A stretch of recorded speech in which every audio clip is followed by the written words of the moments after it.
예, 안녕하십니까. 소개받은 국민소득총괄팀의 오용현 과장입니다. 주초만 해도 비도 많이 오고 날씨가 흐렸는데 오늘 오후에 제가 여기 걸어보니까 날씨가 굉장히 좋더라고요. 그래서 금요일 화창한 오후에 어려운 발걸음 하신 만큼 제가 의미 있는 시간이 되도록 노력해보겠습니다.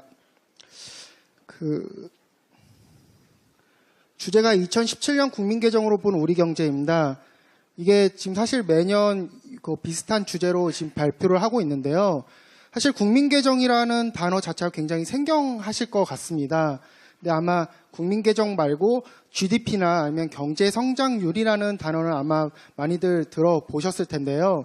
이 국민개정에서 통한 국민소득 통계 중에 하나의 지표가 우리가 흔히 얘기하는 GDP입니다. 근데 이제 이 GDP 이외에 굉장히 많은 이제 국민소득 통계가 있는데 그 단어도 굉장히 생경하고 또 추계 방법도 좀 어렵다 보니 이게 설명하는 게 상당히 까다롭고 발표 한 20분 지나기 시작하면 굉장히 지루해들 하시더라고요.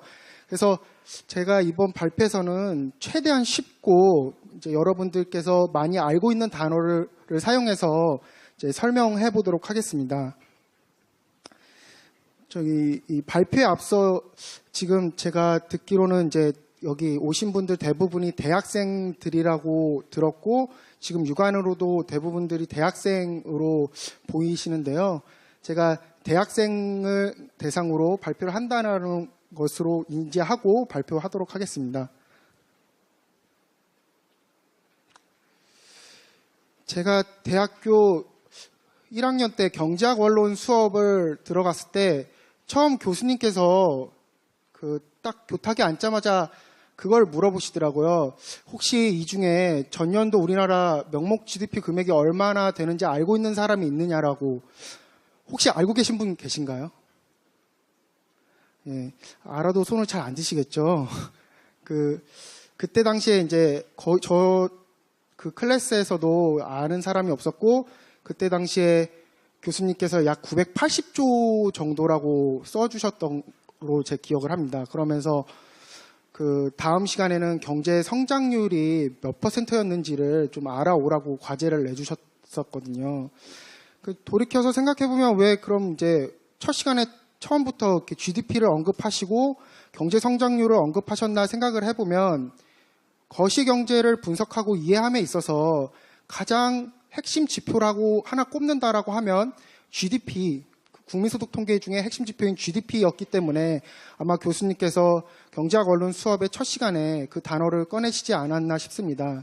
그래서 이번 전반적인 제 발표에 꿰뚫는 거는 GDP를 포함한 우리나라 경제가 어떻게 흘러가고 그리고 어떻게 분배되고 어떻게 지출했는지를 알 수 있는 다양한 지표들을 소개하고 그 지표들을 통해서 전년도 한국 경제가 어떠한 모습을 띄었는지를 한번 소개하는 시간을 갖도록 하겠습니다.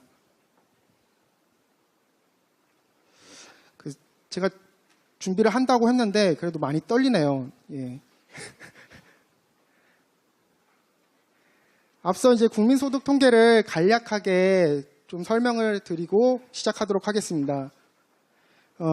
GDP, 국민소득 통계 중에 하나인 GDP는 이제 1971년 노벨 경제학상을 산 쿠츠네츠 교수의 주도로 개발됐습니다. 여기 이제 PPT 자료에도 나왔듯이 GDP를 만든 이유는 이제 대공황에서 얼마만큼 회복이 됐는지 혹은 2차 세계대전에 참전할 수 있는 경제 수준에 올라왔는지를 알고자 만든 겁니다. 여기서 잠깐만 제가 좀 빠지자면 GDP는 통계를 나누는 여러 분류 기준이 있는데 어떤 통계는 집계 통계라고 하고 어떤 통계는 추계 통계라고 합니다.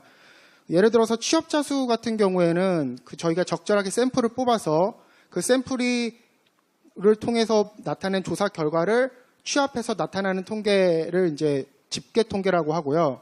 GDP 같은 경우에는 그렇게 하지는 않습니다. 다양한 기초 자료를 통해서 그 다양한 기초 자료의 정합성을 고려해서 하나의 지표를 만들고 그래서 그러한 의미에서 저희가 추계 통계라고 하고요. 그런 다양한 지표들을 고려하다 보니 정확하게 하나의 숫자로 우리나라 경제 수준 혹은 여타 국가들의 경제 수준이 어느 정도에 올라왔는지를 정확하게 나타낼 수 있는 지표에 착안해서 개발했고 현재까지도 많이 쓰이고 있습니다. 그래서 이제 사실 대공황 이후 그 정책 입안자들이나 아니면 다양한 거시경제학자들이 그 경제 수준을 측정하고 경제 흐름이 어떻다라고 판단을 할 때도 아직까지는 가장 보편적이고 널리 쓰이는 지표고요. 그 노다우스 교수도 2008년 금융위기가 1930년대 대공황 같은 극심한 혼란으로 이어지지 않은 것은 GDP라는 지표가 있었다는 평가할 정도로 현재까지 가장 보편적으로 쓰고 경기 판단을 하는 주요한 지표로 쓰이고 있습니다. 그러면 도대체 이 국민소득 통계가 뭔데 우리가 경기 판단을 하는데 이렇게 쓰이고 있나를 한번 정의를 보면 한 나라 안에 있는 이제 가계, 기업, 정부 등 모든 경제 주체가 일정 기간, 대부분 1년이죠. 1년 동안 새로이 생산한 재화와 서비스의 가치를 시장에서 거래되고 있는 금액으로 평가하여 합산한 통계입니다. 계속해서 반복적으로 얘기하지만 이 국민소득은 한 나라의 경제 수준을 나타내는 대표적인 거시경제 지표고요. 아마 3면 등가의 법칙이라고 많이들 이제 대학생분들은 들어보셨을 텐데 생산, 분배, 지출 측면에서 포착이 가능합니다. 그래서 한 나라에서 1년 동안 얼마만큼 생산을 했고 이 생산한 게 누구의 몫으로 갔고 이 몫이 어디에 쓰였는지 그래서 생산, 분배, 지출이 당연히 다 맞아야겠죠. 그래서 3면 등가의 법칙에 따라서 국민소득은 3가지 측면에서 포착이 가능합니다. 그리고 이 국민소득 통계를 이용해서 여러 가지 경제 분석 지표를 작성하고 현재 우리나라는 국민계정 체계와 5대 국민경제 통계를 공표하고 있습니다. 국민계정의 구성은 지금 말씀드리자면 구성은 생산, 소득, 자본, 금융, 국외거래, 대차대조표 계정이 있고요. 이 계정을 통해서 5대 국민계정 통계를 만들어냅니다. 이제 산업연관표, 국민소득통계, 자금순환표, 국제수지표, 대차대조표입니다. 간략하게만 설명드리자면 그 국민소득 통계는 기업 측면에서 봤을 때는 이제 손익계산서랑 비슷한 개념으로 보시면 될 것 같습니다. 한 나라가 얼마만큼 생산을 해서 얼마만큼 비용을 지불하고 얼마만큼 이득을 남겼는지에 대한 이제 손익계산서의 개념으로 보시면 되고 산업연관표는 원가명세서라고 보시면 될 것 같습니다. 어떤 상품이나 재화를 생산했을 때 어떤 원료들을 쓰고 얼마만큼 쓰는지를 나타내는 게 이제 산업연관표고요. 국민대차대조표는 그 스탁 통계입니다. 혹시 이제 플로우와 스탁 통계라고 이제 많이들 이제 통계 분류 기준 중에 하나인데 플로우 통계는 일정 기간을 측정을 한 겁니다. 2017년 같은 경우에는 2017년 1월 1일부터 2017년 12월 30일까지의 얼마만큼의 재화와 서비스가 생산됐는지를 측정한 거고요.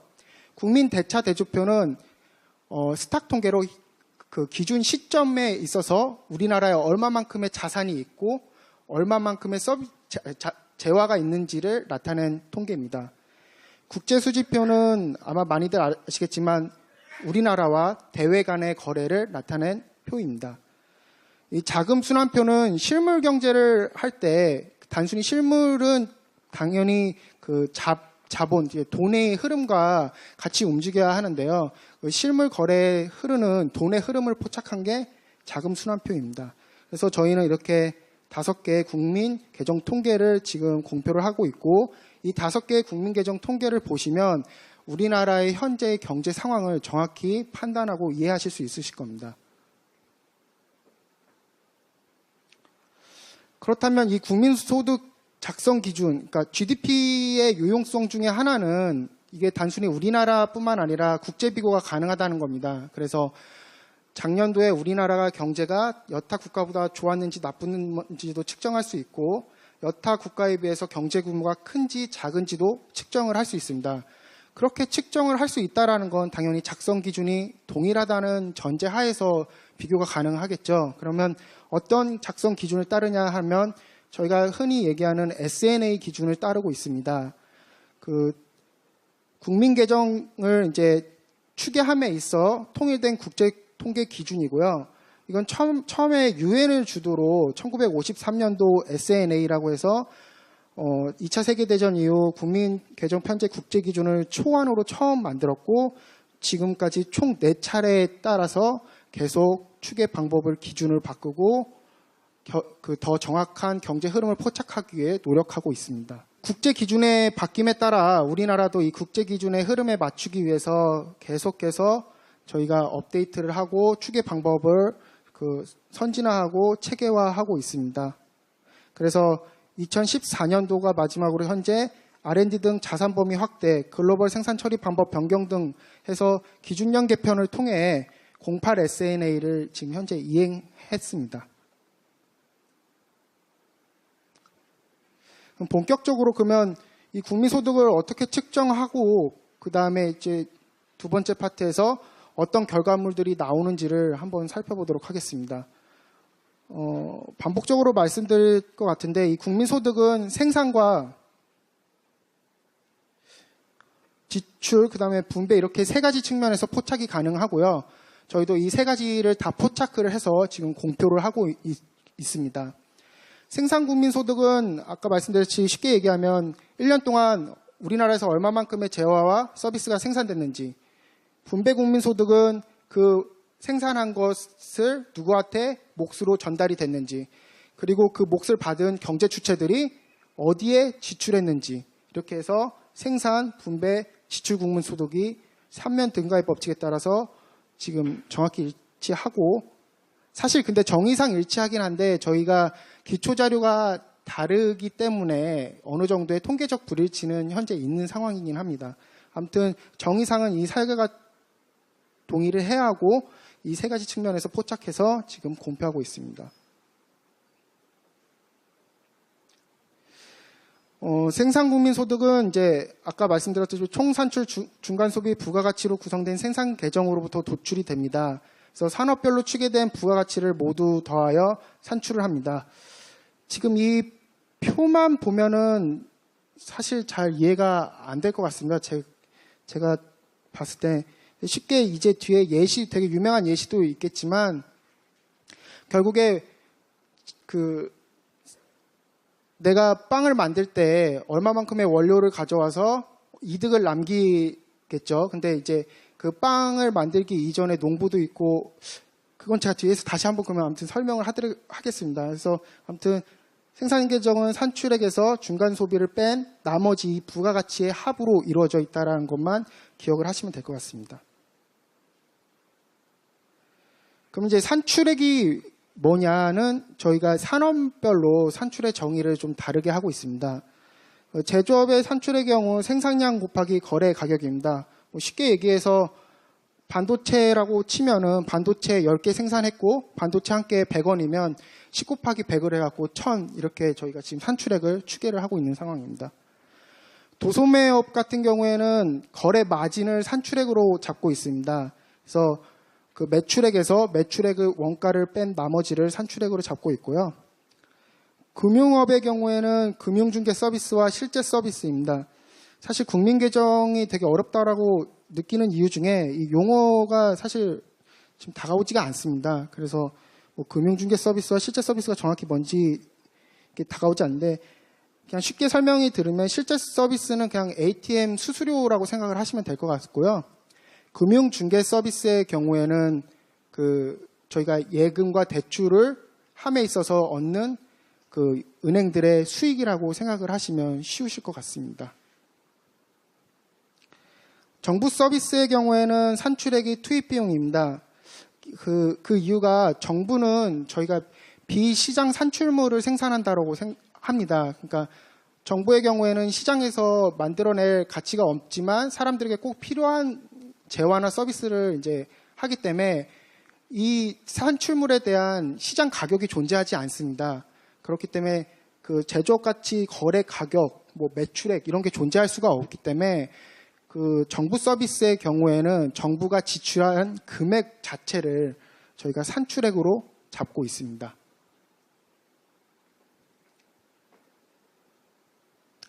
두 번째로는 지출국민소득입니다. 이제 총 공급과 총 수요가 당연히 일치를 해야 할 테고 산출액과 중간 소비를 빼면 아까 말씀드렸듯이 총 부가가치가 나오고요.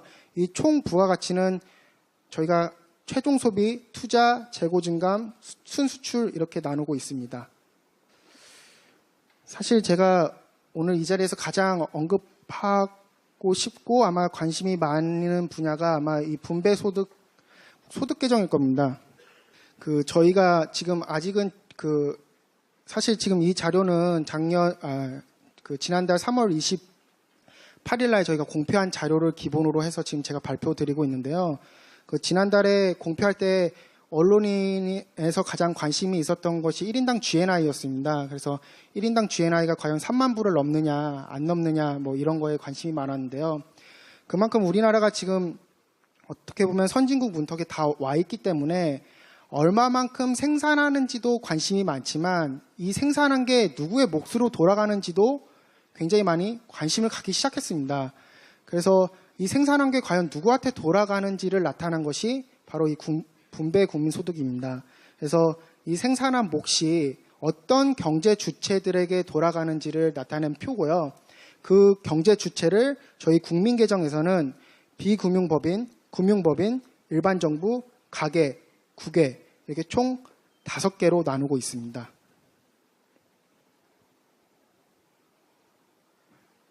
이건 뒤에 제가 숫자를 통해서 좀 더 다시 자세히 설명드리도록 하겠습니다.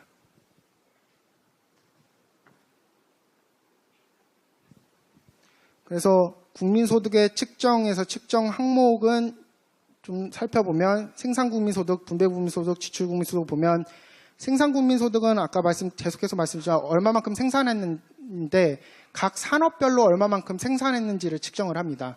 그래서 농림업, 광업, 제조업 이렇게 산업별로 얼마만큼 생산을 했는지를 측정을 하고 있고요. 저 끝에 지출국민소득의 경우에는 소비를 했는지, 그 다음에 그 돈을 투자를 했는지, 아니면 우리가 수출을 해왔는지, 수입을 해왔는지로 나누고 있습니다. 그 다음에 그 다음에 몫은 분배국민소득인데요.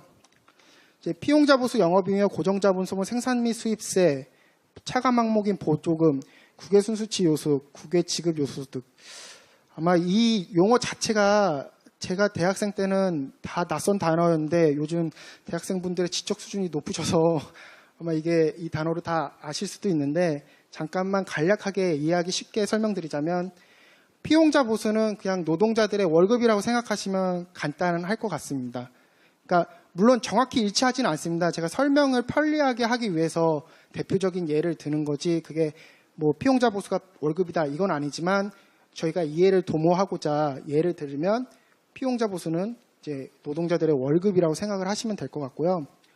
영업잉여는 기업들의 영업이익이라고 생각하시면 아마 편리하실 것 같습니다.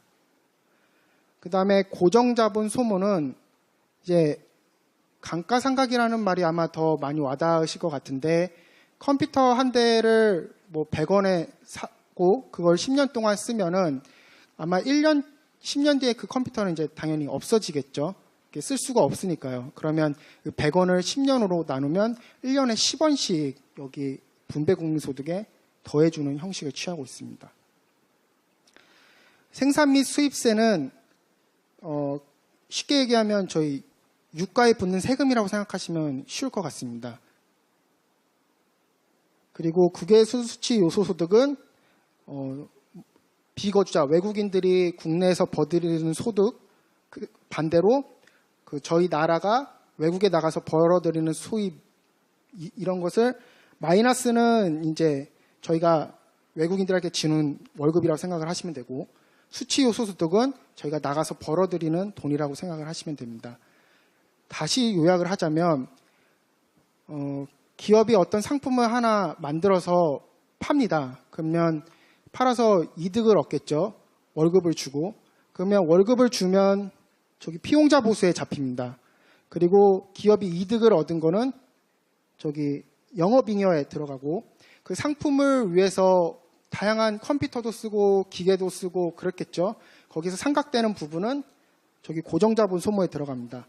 그리고 예를 들어서 상품을 내가 만들어냈는데 기름을 썼다. 그러면 기업에서 그 기름에 대한 세금을 냈겠죠. 그 세금은 저기 생산 및 수입세에 포착이 되고 있습니다. 그래서 이 제품 하나가 생산될 때 벌어들인 돈이 어디로 들어가는지가 정확히 여기에 모두 다 포착이 되고 있는 상황입니다.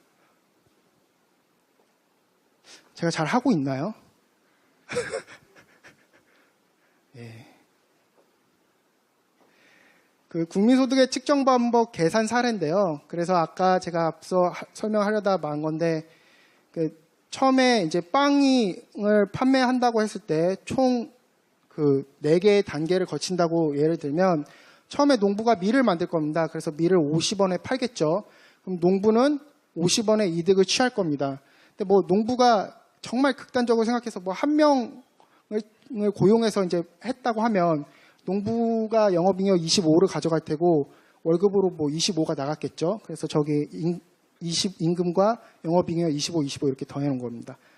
이제 제분업자가 이거를 밀을 가지고 밀가루를 만들겠죠. 근데 밀을 50원에 사왔고, 잠시만요.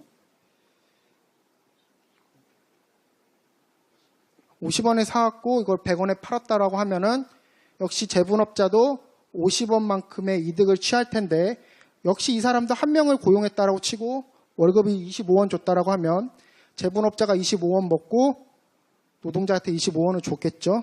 그래서 25, 20으로 나눴습니다. 그럼 밀가루를 가지고 100원의 밀가루를 사서 150원에 이 판매업자에 넘기겠죠. 이 제빵업자도 50원의 이득을 얻고, 뭐 아까와 같은 사례라고 한다면 25, 25 이렇게 나누치겠죠. 그러면 판매업자, 제과점에 있는 사람이 빵을 이제 200원에 팔면 150원의 빵을 사왔으니 50원의 이득이 많고, 아르바이트생 25원 준다고 하면 자기가 25 먹고 아르바이트생 25 주겠죠. 그래서 25, 25 이렇게 나눴습니다. 그래서 이 총 판매액 500이 아까 말씀드렸던 산출액인 거고요. 이 원료비 이 300이 중간 소비인 300원입니다. 그래서 이걸 차감한 200원이 저희 생산 국민소득의 부가가치 합계인 200원이 되고요. 지출 국민소득은 이제 최종 생산물의 가격인 빵의 가격인 200원이 잡히는 거고요. 분배 국민소득은 저기 아까 가로로 쳐있던 거들을 다 더하면 다 200이 만들어질 겁니다. 그래서 이런 간단한 예를 통해서 이제 생산 지출 분배 국민소득으로 나눠집니다. 지금까지 좀 지루하셨을 것 같은데, 사실 지금 요 추계를 어떻게 하고 산출액의 정의가 뭐고 사면등가의 법칙이 뭔지, 이것보다는 아마 여기서 많이 관심 가지시는 것들이 거시경제를 이해함에 있어서 어떤 지표를 이용을 해야 하고 그 지표가 어떤 의미를 가지고 있고 그 지표의 숫자를 어떻게 읽어야 하는지를 더 많이 관심을 가지실 것 같습니다. 그래서 지금부터는 그 얘기를 하려고 하는데요.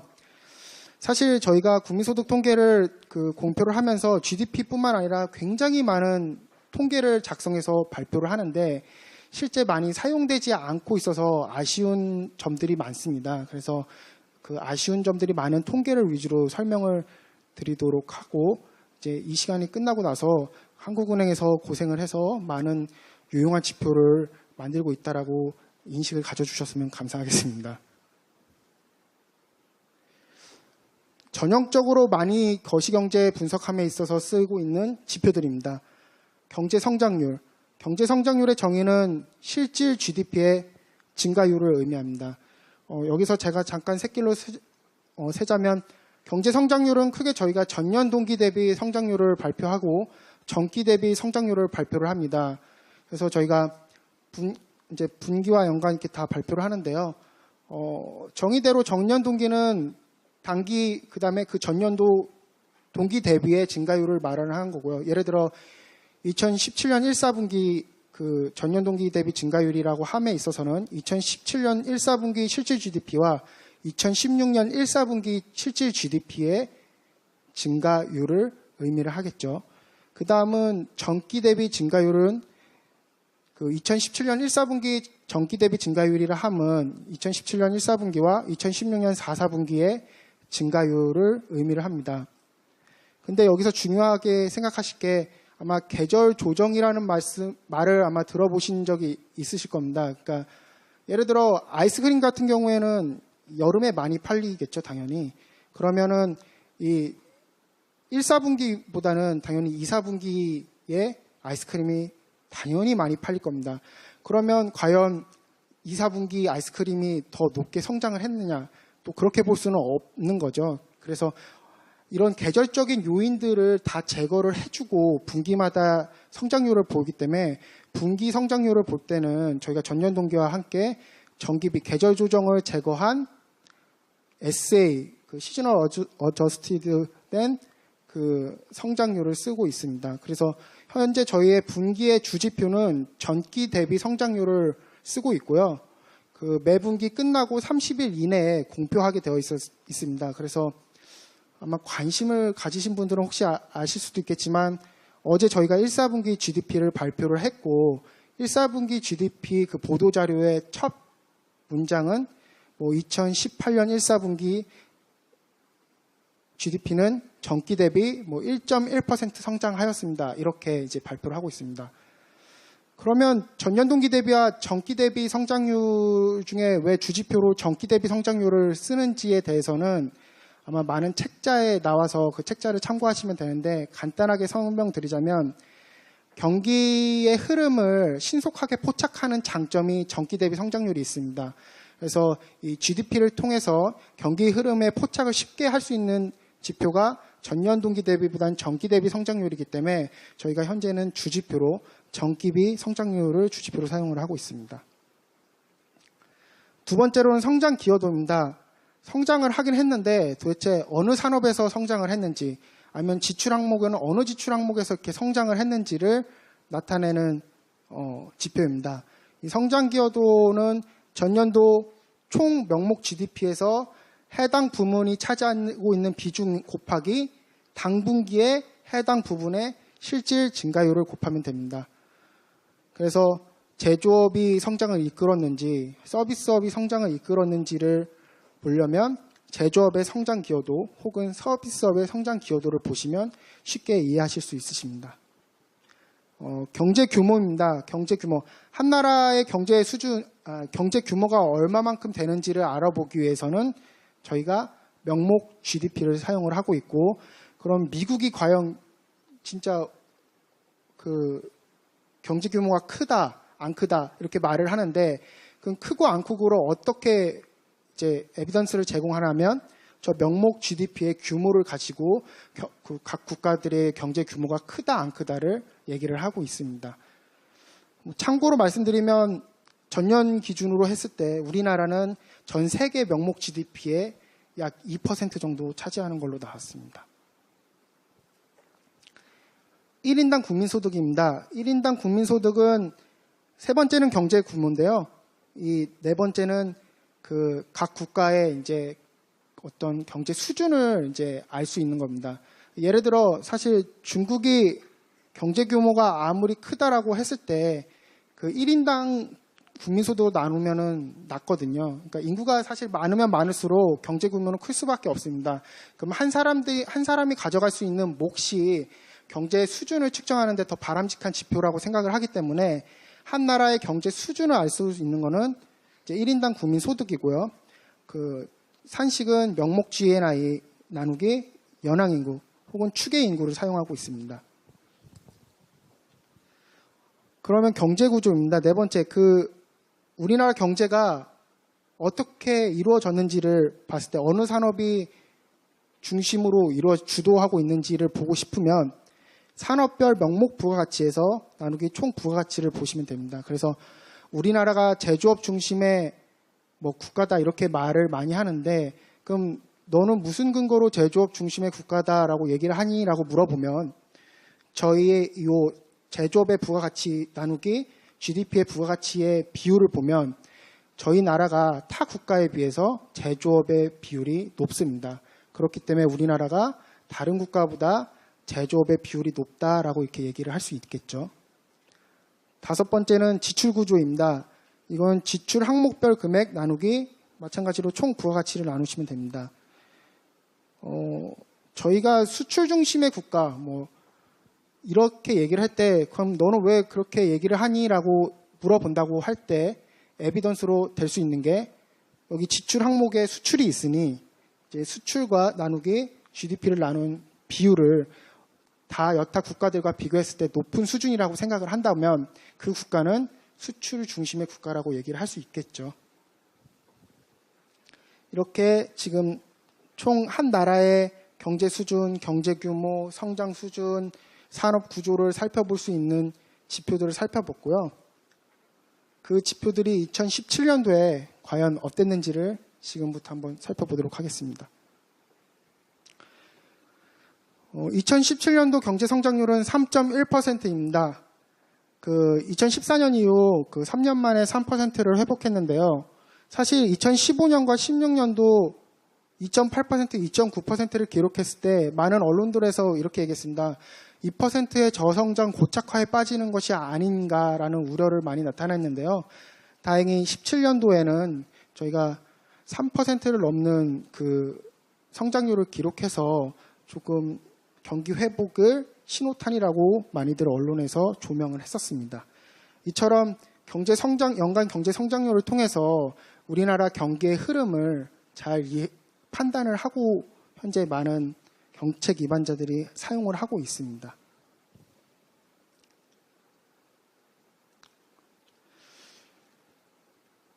아까 말씀드렸듯이 분기 경제 성장률은 대부분 이제 저희가 계절 조정된 정기비 성장률을 많이 쓰는데요.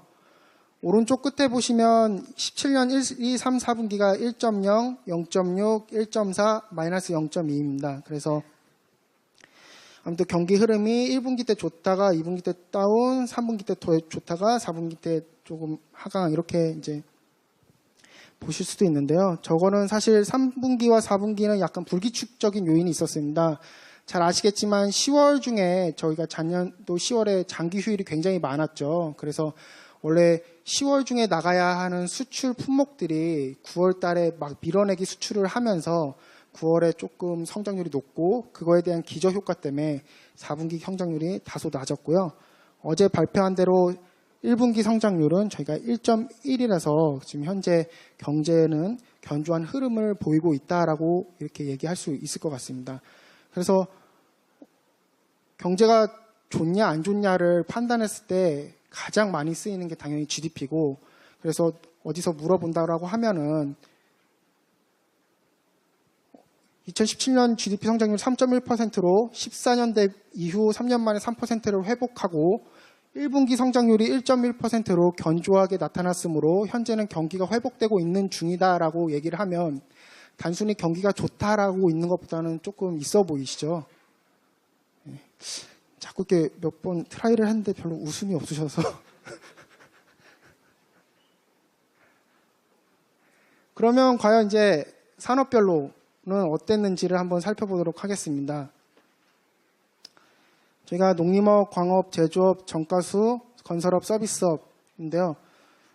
주로 비중이 큰 것이 제조업이 저희 갑자기 제가 기억이 안 나는데 25% 정도 될 겁니다. 저희 차지하는 비중이.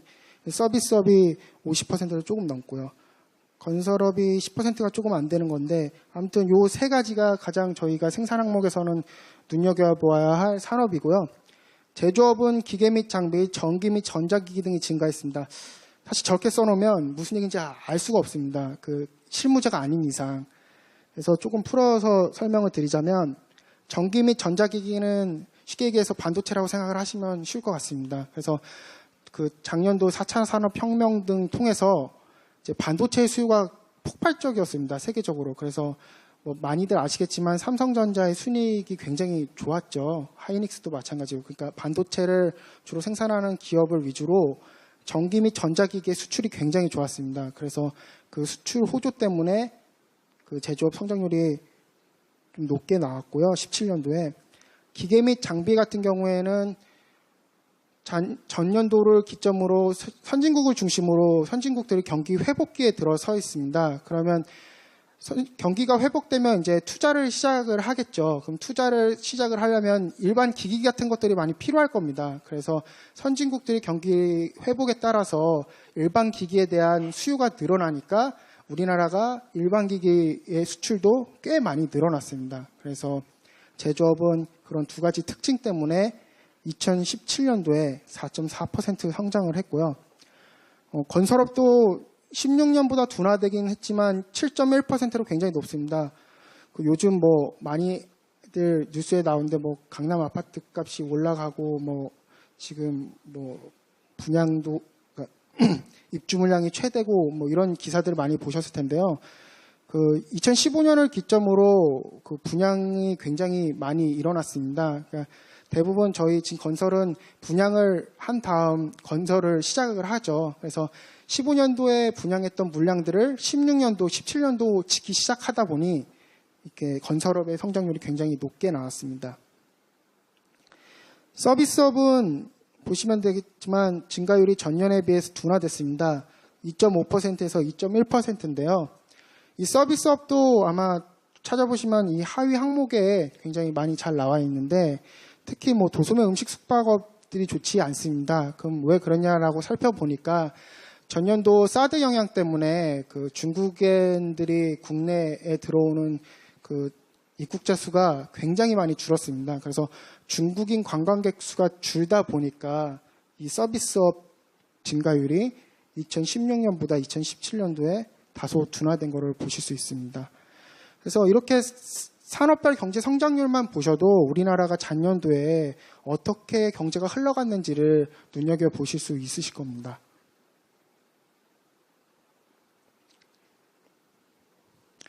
지출 항목별 경제 성장률입니다. 최종 소비는 민간 및 정부 소비 모두 증가폭이 확대되었고 설비 투자가 증가 전환되었고 건설 투자 증가세 지속, 재화 수출, 서비스 수출. 아까 말씀드렸듯이 뭐 3년 등가의 법칙이기 때문에 요인은 비슷비슷합니다. 지금 보셨다시피 설비 투자가 증가 전환한 이유는 반도체가 많이 팔리니까 삼성전자나 하이닉스에서 반도체를 더 많이 생산을 해야 하다 보니 반도체 제조용 장비를 많이 수입을 했습니다. 그래서 이런 기계들을 수입하는 것들이 다 이제 저희가 설비 투자의 항목이거든요. 그러다 보니 설비 투자가 증가로 전환을 했고요. 건설 투자도 아까 말씀드렸다시피 건물을 많이 특히 아파트를 중심으로 주거용 건물을 많이 짓다 보니 증가세가 지속됐고 재화 수출도 아까 말씀드렸다시피 반도체와 기계 장비 등으로 증가를 했습니다. 서비스 수출은 비거주자 국내 소비 등이 주로 감소하는데요. 사실 용어가 굉장히 낯섭니다. 비거주자의 국내 소비. 쉽게 얘기해서 중국인들이 국내 와서 돈을 안 썼기 때문에 지금 서비스 수출은 굉장히 많이 큰 폭 감소했었습니다. 그러면 어디에서 이제 성장을 이렇게 기여를 했느냐를 이제 구체적으로 살펴보시면 내수의 기여도는 전년보다 상승한 반면 수출의 성장 기여도는 마이너스 폭이 확대되었습니다. 여기서 눈여겨봐야 할 게 총 수출의 기여도, 아까 제가 말씀드렸지만 기여도는 그 성장이 어느 부분에서 많이 이루어졌는지를 이제 측정하는 건데요. 총 수출은 1.2%포인트에서 0.8%포인트. 그러니까 예를 들어 뭐 10%만큼 성장을 했을 때 총 수출은 0.8%포인트만큼 기여를 안 한 건데 오히려 16년보다 17년도에 떨어졌죠. 그건 아까 말씀드렸다시피 서비스 수출 때문에 감소한 것이 깎아먹기 때문에 총 수출의 기여도는 다소 감소했지만 가로친 부분, 재화 수출의 부분은 0.8%포인트에서 1.4%포인트로 굉장히 크게 늘어난 걸 보실 수 있습니다. 그래서 전년도 그 성장은 재화 수출이 굉장히 많은 기여를 했다고 볼 수 있고요. 여기 기여도 여러 개 보시면 알겠지만 아까 제가 설비 투자와 건설 투자가 굉장히 좋다라고 말씀을 드렸다시피 숫자로도 바로 확인을 하실 수 있습니다. 다른 부분에 비해 건설 투자와 설비 투자의 성장 기여도가 높은 것을 확인하실 수 있으십니다.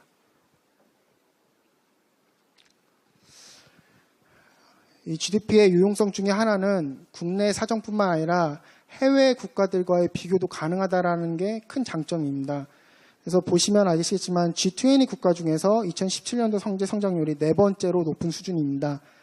사실 앞에 보신 이 3개 국가들은 저희가 선진국이라고 보기에는 어려운 신흥국이죠. 그래서 사실 선진국들만 놨을 때는 저희 경제가 굉장히 여타 국가보다 좋다라고 평가를 할 수 있고 여타 국가보다 좋다라고 얘기한 건 다시 거꾸로 이런 지표들을 통해서 저희가 보여줄 수가 있습니다. 경제 규모, 한 나라의 경제 규모가 얼마만큼 되느냐 좀 들썩들썩 하신 것 같은데 제가 한 10분만 한 다음에 잠깐 쉬는 시간을 갖고 하도록 하겠습니다. 그 2017년도 명목 GDP는 1,730조 원으로 전년 대비 5.4% 증가했습니다. 달러화 기준으로 환율 하락 등의 영향으로 전년 대비 8.2% 늘어난 1조 5,302억 달러를 기록했습니다.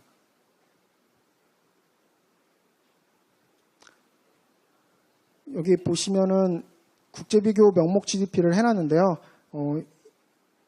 2016년 우리나라의 경제 규모는 11위입니다. 그래서 11위인데 순위는 높은데 보시면 아시겠지만 미국과 중국의 규모가 워낙 크다 보니까 사실상 차지하는 비중은 2%에 불과하고 이렇게 표로만 봐도 지금 이 두 국가가 세계 경제의 가장 큰 국가임을 한눈에 보실 수 있으실 겁니다.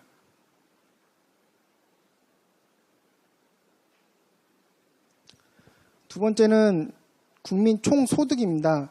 그 GDP는 거주지를 중심으로 한 겁니다. 그래서 그 외국인이 국내에서 생산한 것도 GDP인데 그러면 우리나라 사람이 얼마만큼 소득을 얻었는지를 측정을 해보고 싶겠죠. 그게 바로 GNI 개념입니다. 그래서 명목 GNI의 경우에는 명목 GDP에서 국외 순수치 요소 소득을 더하면 GNI가 나옵니다. 예를 들어 아까 국외 순수치 요소 소득은 여기도 나왔겠지만 해외 피용자 보수인데 예를 들어서 이거 아까도 뭐 말씀드리긴 했지만 그냥 우리나라가 외국에 가서 벌어들이는 월급은 이게 수치 요소 소득입니다. 외국인이 우리나라에 와서 벌어들인 월급은 지급 요소 소득이죠. 그래서 그것을 네팅한 것이 이제 국외 순수치 요소 소득이고요. 월급뿐만 아니라 저희가 그런 것도 있을 수 있잖아요. 우리나라 사람이 외국 주식에 투자한 경우, 외국인이 우리나라의 주식을 투자한 경우도 있겠죠. 그런 배당금을 서로 네팅한 것도 여기 국외 순수치 요소 소득에 다 포함이 되어 있습니다. 완전 딴 얘기일 수도 있는데 지금 이거 뒤에 보면 이제 분배 계정에 보면 제가 갑자기 주식과 채권이 나와서 말씀드리는데 사실 저희 GDP 보도 자료를 보시면 우리나라가 사람이 외국에 주식을 더 많이 투자를 했는지 외국인이 우리나라의 주식을 더 많이 투자를 했는지 혹은 우리나라가 외국의 채권을 더 많이 가지고 있는지 외국인이 우리나라의 채권을 많이 가지고 있는지도 저희가 국민소득 통계로 통해서 바로 확인이 가능하십니다. 그래서 배당 수입이 만약에 플러스다 이러면은 주식을 더 많이 저희가 가지고 있는 거겠죠. 근데 현실은 이제 반대입니다. 아무튼 그 다음에 이자 수익이 더 많다 이런 것도 당연히 그 저희의 그 채권이 우리나라 사람이 가지고 있는 채권, 해외 채권이 외국인이 우리나라의 채권을 가지고 있는 것보다 많다 이렇게 이해하실 수 있겠죠. 이게 이제 명목의 개념이고요. 사실 저희가 중요한 건 사실 실질입니다. 그래서 얼마만큼 이제 실질 소득, 사실 명목 소득보다 그러니까 내가 100만 원이 있는지가 사실 중요한 게 아니라 내가 이 100만 원으로 무엇을 살 수 있는지가 사실 더 중요한 거죠. 그래서 그런 개념이 바로 실질의 개념인데요. GDP 더하기 실질 무역 손익이 GDI고 거기서 실질 국외 순수치 요소득입니다. 순수치 요소득은 말씀드렸으니 넘어가는데 실질 무역 손익이 뭐냐라고 얘기를 하면 예를 들어 우리나라 수출품 중에 대표적인 게 반도체입니다. 수입품 중에 대표적인 게 기름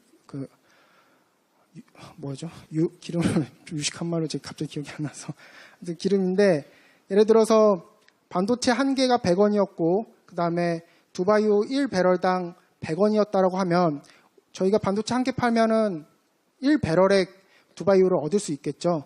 근데 갑자기 올해가 되니까 반도체 가격이 200원이 됐다.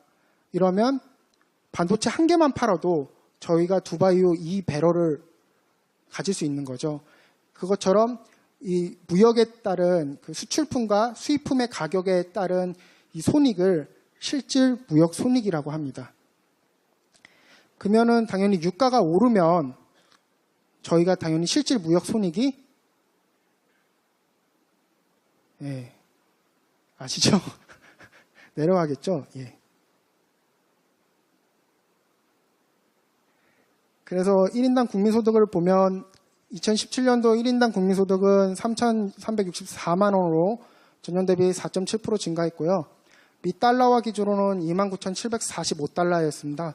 아까도 말씀드렸지만 과연 17년도에 3만 불이 넘느냐 안 넘느냐 되게 관심이 많았는데 아쉽게도 17년도에는 3만 불을 달성하지 못했고요.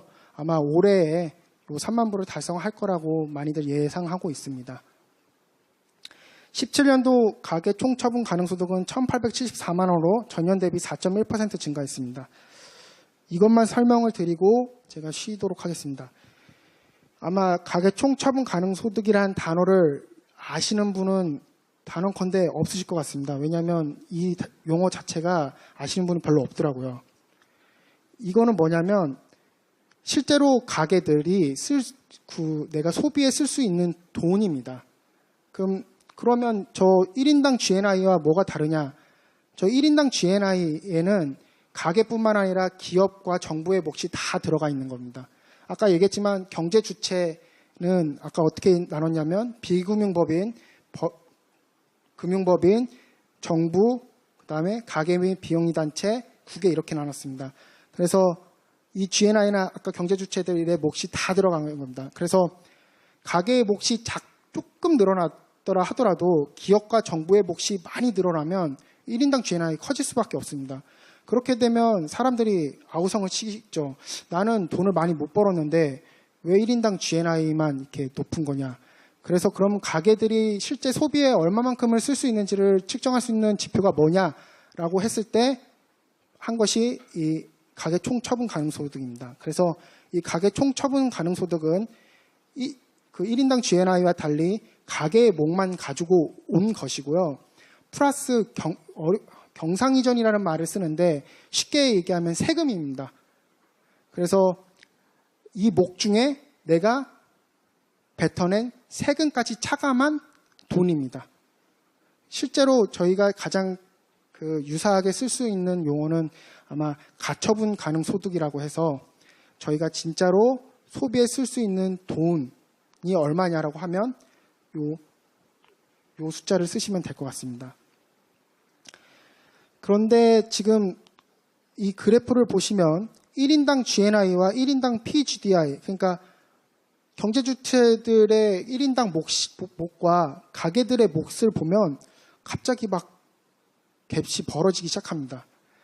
그럼 이거는 쉽게 얘기해서 정부, 가게, 기업이 다 많이 벌어들였는데 가게들이 쓸 돈은 점점 상대적으로 적다라는 건데 이거는 국민연금이랑 좀 관계가 많이 깊습니다. 그래서 저희가 87년과 99년도에 국민연금 가입자 수가 크게 늘어났는데요.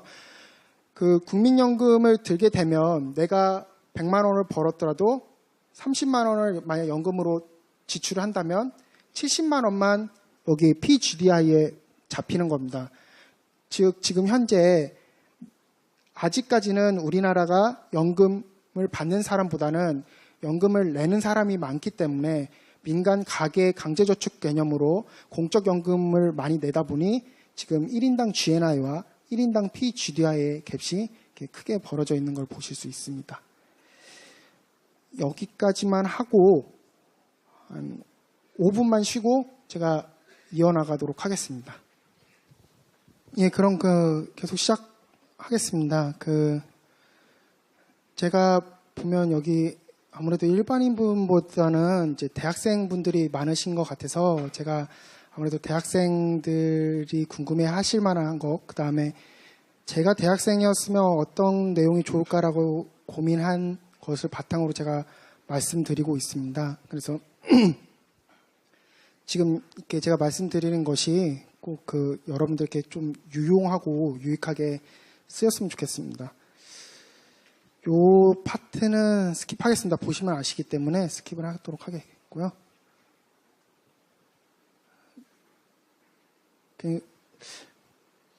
예를 들어 자꾸 저는 이제 이런 얘기가 지금 금융강좌에 적합한지는 잘 모르겠지만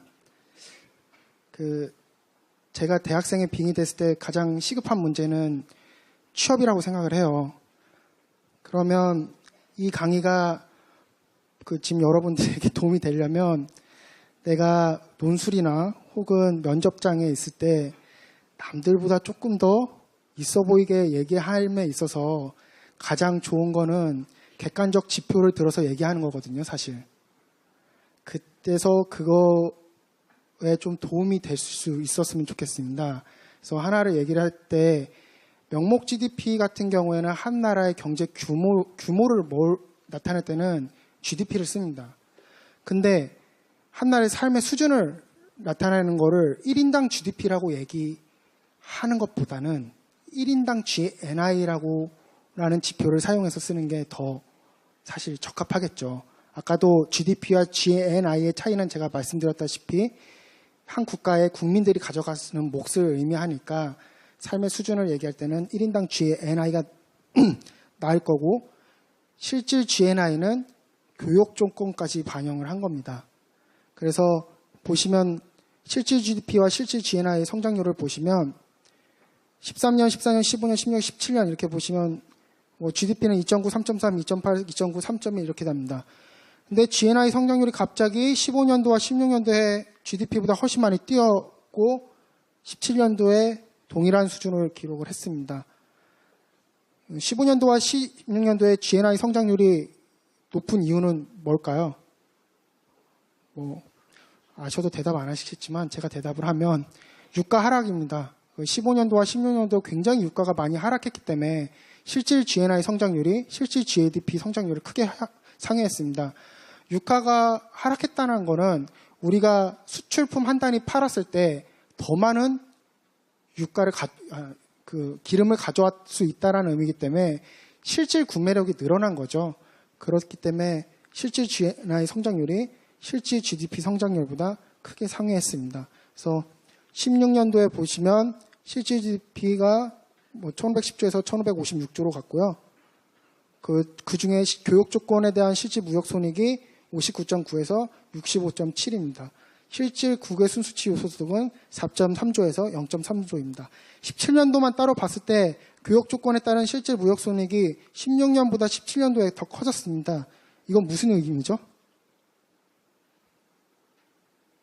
저희 나라의 수출품 가격이 수입품 가격보다 더 크게 올랐다라는 얘기죠. 그래서 많이들 아실 수도 있겠지만 17년도 반도체 가격이 굉장히 많이 상승을 했습니다. 그래서 17년도 유가가 많이 상승했지만 그것보다 더 많이 상승을 했기 때문에 교역 조건에 따른 실질 무역 손익이 16년보다 17년도에 더 커졌습니다. 그러면 아까는 경제 규모를 우리나라의 경제 규모가 얼마만큼 되냐는 아까 얘기했지만 GDP, 명목 GDP 그 볼륨 자체로 비교를 하면 됩니다. 그래서 보면 미국과 중국이 경제 규모가 압도적으로 전 세계를 지배하고 있다라는 표현을 써도 무방할 만큼 큽니다. 그럼 그 국가들이 얼만큼 잘 사냐를 물어볼 때는 그 1인당 GNI를 씁니다. 그래서 지금 한국의 경우에는 지금 이게 지금 약간 업데이트가 안 된 것 같은데 29,745불이고요. 순위는 아마 29위 정도 될 겁니다. 그래서 여기서 보시면 중국이 지금 눈에 안 보이시죠? 24,000불이 안 됩니다. 그래서 그 나라가 얼마만큼 잘 사냐는 당연히 1인당 GNI로 보시면 되고 지금 버뮤다를 제외한 국가를 보면 노르웨이, 스위스, 룩셈부르크, 덴마크, 미국 이런 국가들이 삶의 수준이 높다라고 얘기를 할 수 있겠죠. 국민 총 처분 가능 소득의 분배입니다. 아까도 얘기했지만 현 시점에 와서는 얼마만큼 생산했는지도 관심이 여전히 있지만 그것 못지않게 어디에 분배가 됐는지 더 많은 초점을 기울이기 시작했습니다. 그거를 보여주는 게 이 분배와 처분입니다. 17년도 국민 총 처분 가능 소득은 1,772조 원이고 전년 대비 5.1% 증가했습니다. 그 중에 요소소득으로 봤을 때는요, 보시면 피용자 보수가 767.6조, 영업잉여가 449.2조, 국외 손수치 요소가 0.1조, 세금이 181.9조, 국외 순수치 경상 이전이 마이너스 8조, 고정자본 소모가 331조 이렇게 요소소득으로는 나눌 수 있고요. 제도부 분별, 쉽게 얘기해서 경제 주체가 가져가는 몫을 봤을 때는 가계가 964.2조, 기업이 348.5조, 정부가 409.8조입니다. 구성 B만 봤을 때는 사실 가계와 기업의 비중이 다소 줄어들고 정부의 비중이 늘어난 걸 보실 수 있습니다. 그래서 17년도만 봤을 때는 정부 소득이 기업과 가계보다는 높은 몫을 가져갔다라고 표현을 해도 크게 무방하지 않을 것 같습니다. 그럼 도대체 이 돈 가지고 뭐 했느냐는 두 가지로 나눕니다. 소비 아니면 저축입니다. 그러면 그 1722.5조를 최종 소비, 즉 소비로 1907.6조를 썼고요. 그 다음에 나머지 저축 측면인 총 저축은 624.9조를 했습니다. 그래서 총 저축률이 다소 올라가신 걸 보실 수 있으십니다. 그리고 노동소득 분배율은 63.0이고 3에서 63.0%로 다소 하락하였습니다. 제가 이거를 조금 자세하게 설명을 드리고 싶긴 한데 짧은 시간 내에 가능할지는 잘 모르겠지만 한번 해보도록 하겠습니다. 사실 많은 경제 주체들이 있는데 저희들이 가장 관심 있어 하고 경제학자들도 관심 있어 하는 게 과연 이제 가계가 얼마만큼 실제로 가져가느냐에 관심이 많이 있습니다. 그리고 그게 훨씬 우리들이 이제 국민들한테 더 많이 다가오는 숫자거든요. 사실 경기가 회복됐다라고 하고 뭐 경제 성장률이 3%를 넘고 1인당 GNI가 3만 불이고 사실 아무것도 다가오지 않습니다.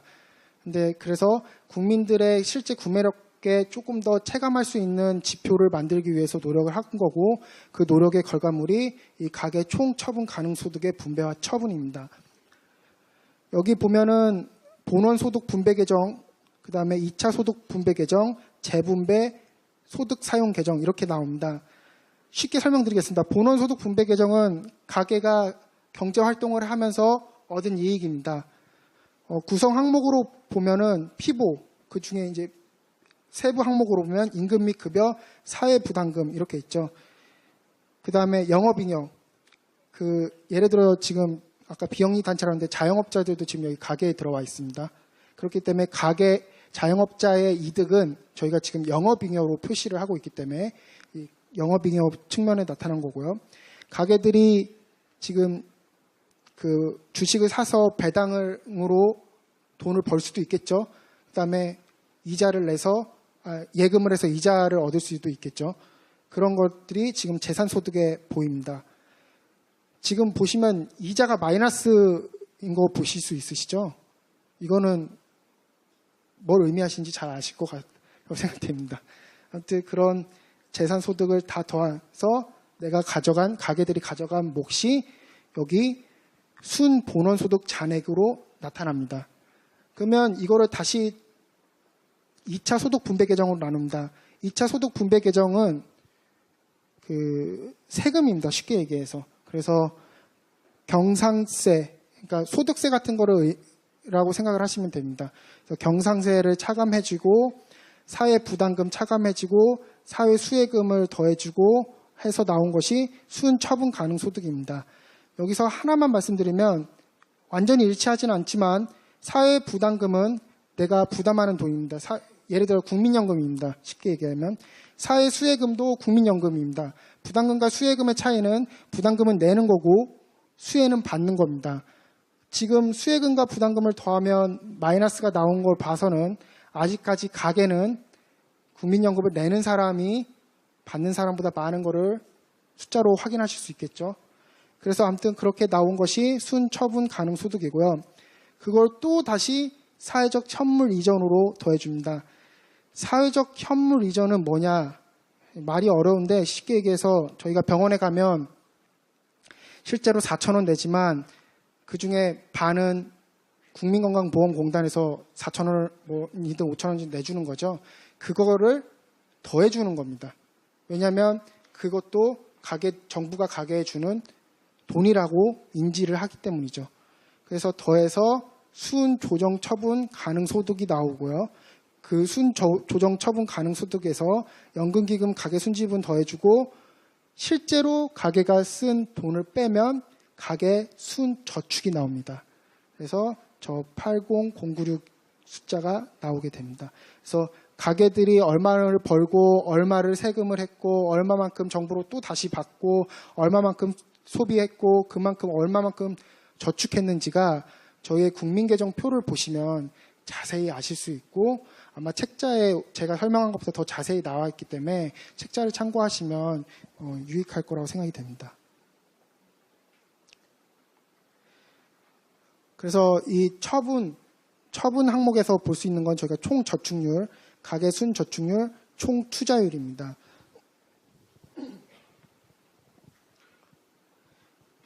그 총 저축률은 2004년을 정점으로 2009년까지 점차 하락하다가 2017년도에는 36.3%를 기록하였습니다. 그래서 경제 주체별로도 얼마만큼을 저축을 했는지 다 저희가 추계해서 지금 현재 공표하고 있습니다.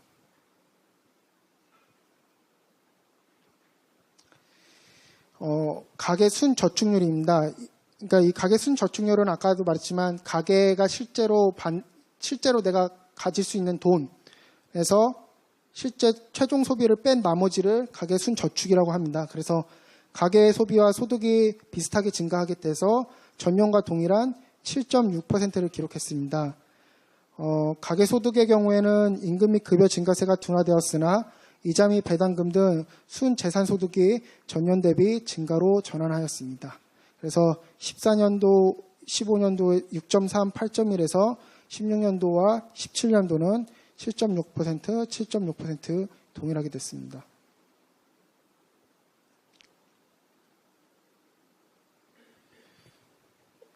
최근 우리나라의 가계 순저축률은 미국과 일본에 비해서 좀 높은 편입니다.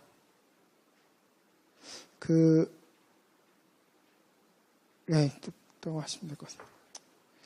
국내 총 투자율입니다. 국내 총 투자율은 31.2%를 기록하여 전년보다 1.9%포인트 상승했습니다. 아까도 말씀드렸다시피 작년에 저희 경제 성장을 이끌었던 주요한 항목은 수출과 투자입니다. 그러니까 설비 투자와 건설 투자가 잘 됐기 때문에 경제가 많이 회복을 했고 그거에 나타난 연장선상으로 국내 총 투자율도 전년보다 1.9%포인트 상승했습니다. 경제 구조 및 지출 구조입니다. 경제 구조. 우리나라는 서비스업, 최종 소비 지출, 가계 소득 비중이 미국, 일본, 독일 등을 하회하고 있습니다.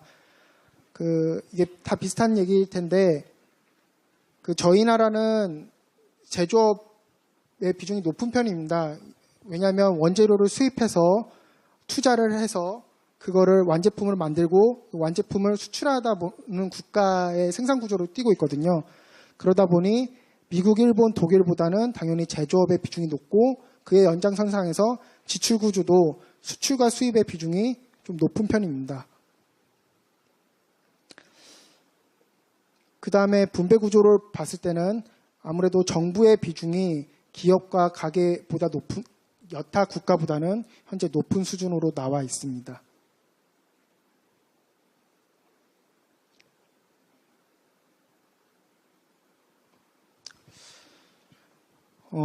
제가 지금까지 말씀드렸던 여러 가지 지표들을 일목요연하게 이렇게 정리를 해놓은 겁니다. 그래서 그냥 하나씩 살펴보면 총 산출에서 중간 투입액을 뺀 것이 1730조인 총 부가가치로 나눠지는 거고요. 그럼 이 총 생산이 과연 이 요소소득별로 어디로 가냐? 1730조 중에 767조는 피용자 보수, 450조 정도는 영업잉여, 182조는 세금, 332조는 고정사분 소모로 이렇게 가고 있습니다. 그래서 국민 총소득은 당연히 아까 국외순수치 요소득을 더한 거고요. 그 다음에 국민 소득은 저 고정자본 소모를 뺀 것이고, 국민 처분 가능 소득은 거기서 국외 순수치 경상 이전을 더해준 거고요. 국민 소득은 피용자 보수와 영업이익만을 더한 겁니다. 그리고 이 밑에 세 가지 항목은 가계에 국한해서 나온 것입니다. 그래서 이게 주요한 저의 그 국민 개정의 지표를 봤다면 이 지표들을 통해서 한국 경제가 어떻게 순환되는지도 일목요연하게 정리를 했습니다. 그래서 아마 지금 이걸 보시면 우리나라가 어디서 돈을 벌어서 누구한테 주고 어떻게 쓰고 있는지를 한눈에 보실 수 있으실 겁니다. 제 발표는 거의 마무리가 돼가고 있고요. 지금 제가 발표했을 때 저희가 그러면 구체적으로 말씀을 드리지 않았는데 산업별로 과연 이거를 정확히 어떤 자료를 써서 어떻게 추계하는지를 보고 싶다라고 하시면 이 편제 매뉴얼을 보시면 됩니다. 그래서 2008 SNA가 아까 말씀드렸던 그 국제 기준입니다. 그 SNA를 추계함에 있어서 저희가 따르고 있는 국제 표준 기준이 2008 SNA이고요. 2008 SNA를 이제 하나의 교본처럼 사용을 하고 있고 각 국가의 경제 상황에 맞게 추계 방법을 이제 적용을 해야 할 텐데 우리나라가 어떻게 적용하는지를 보여준 것이 우리나라의 국민개정 체계고요. 우리나라의 분기 국민개정은 분기 추계를 어떻게 하는지를 나타내는 책자입니다. 그래서 아마 2008 SNA는 구글에 가셔서 하시면 다운을 받으실 수 있으실 거고 나머지 두 개는 한국은행 홈페이지 PDF 파일로 지금 나와 있어서 혹시 추계의 구체적인 방법이 필요하시다면 이걸 보시면 될 것 같고요. 이것보다는 사실 참고 자료에 오히려 더 유익한 그 대학생분들께서는 더 유익하실 것 같은데 사실 두 번째 책자는 아마 혹시라도 그 경제에 대한 거시경제에 대한 좀 이해를 넓히시고 싶다라고 하시면 굉장히 알기 쉽게 써놨거든요. 그래서 이름도 알기 쉬운 경제지표 해설이잖아요. 그래서 보시면 아무래도 거시경제를 분석하고 이해함에 있어서 어떤 경제지표들을 사용하는지를 잘 보실 수 있으실 겁니다.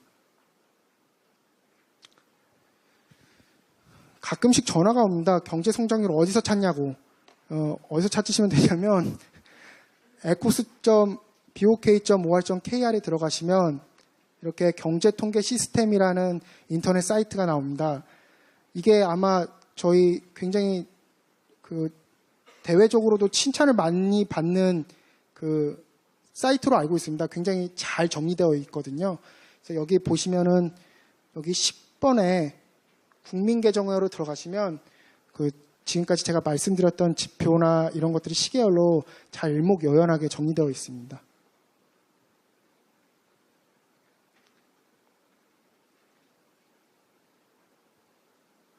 예, 여기까지 제 발표를 마치도록 하겠습니다.